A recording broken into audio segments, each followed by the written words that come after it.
The Qin Dynasty was the first dynasty of Imperial China, and even though the dynasty only lasted 15 years, it had a huge impact on China, both at the time and throughout history. The Qin Dynasty started in 221 BC, and its duration was the shortest major dynasty in Chinese history. But the history of the Qin Dynasty began with the state of Qin much earlier. In the beginning of the Warring States period, beginning around 475 BC, the state of Qin was a minor power among the fighting states in China. But slowly the state of Qin destroyed and conquered the other 6 of the 7 warring states. At the time it was said that Qin had a large, efficient army and capable generals using the newest developments in weaponry and transportation. They used iron and steel swords and introduced the crossbow, which was more powerful and accurate than the composite bows earlier used. The Qin also improved methods of transportation and tactics by replacing chariots with cavalry, which had a greater mobility over the terrain of China. In the 10 years leading up to the beginning of the Qin Dynasty, the state of Qin rapidly expanded their areas of control. They first attacked the Han, directly east, and took their capital city of Ying Zheng in 230 BC. They then struck northward. The state of Zhou surrendered in 228 BC, and the northernmost state of Yan followed, falling in 226 BC. Next, Qin armies launched assaults to the east, and later the south as well.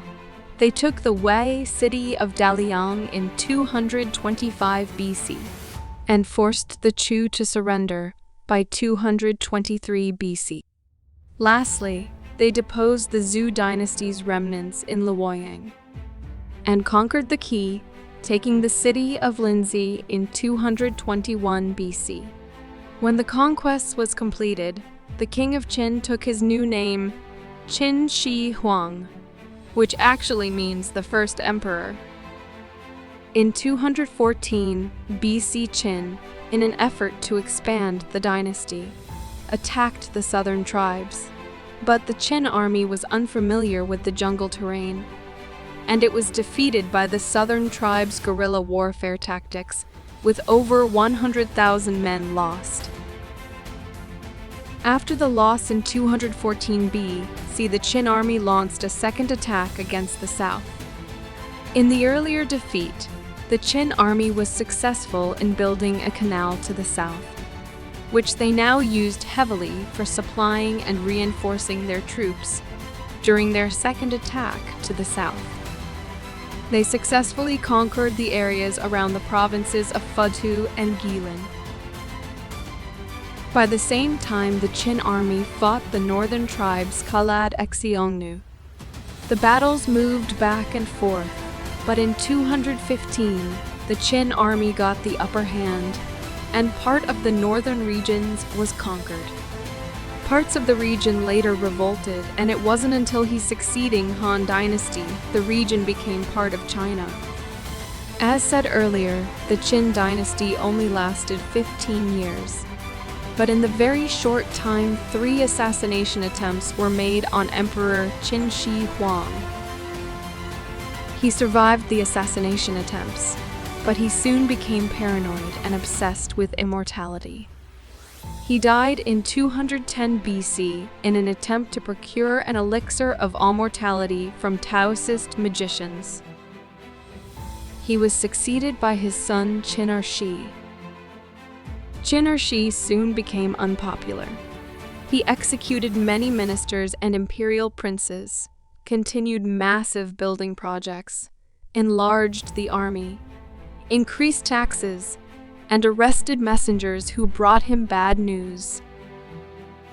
As a result, men from all over China revolted, attacking officials, raising armies, and declaring themselves kings of seized territories.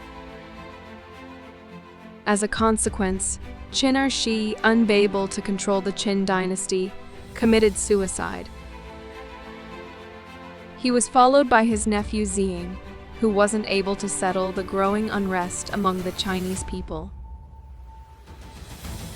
In 207 BC, he was defeated by the Chu leader Xiang Yu and was executed soon after. The Qin capital was destroyed the next year, and this is considered by historians to be the end of the Qin Empire. The Qin Dynasty only ruled China for a very short period of time, but their impact on China was pretty significant. They introduced a wide range of reforms, such as standardized currency and system of writing, which aimed to unify the state and promote commerce. Their legacy as one of the most important dynasties is largely due to their huge building projects. The first emperor of Qin developed plans to fortify China's northern borders to protect against nomadic invasions. It resulted in the initial constructions of what later became the Great Wall of China. The wall was expanded and rebuilt multiple times by later dynasties, but it all began in the Qin era. Another project built during Qin Shi Huang's rule was the Terracotta Army, intended to protect the emperor after his death. The Terracotta Army was inconspicuous due to its underground location and was not discovered until 1974.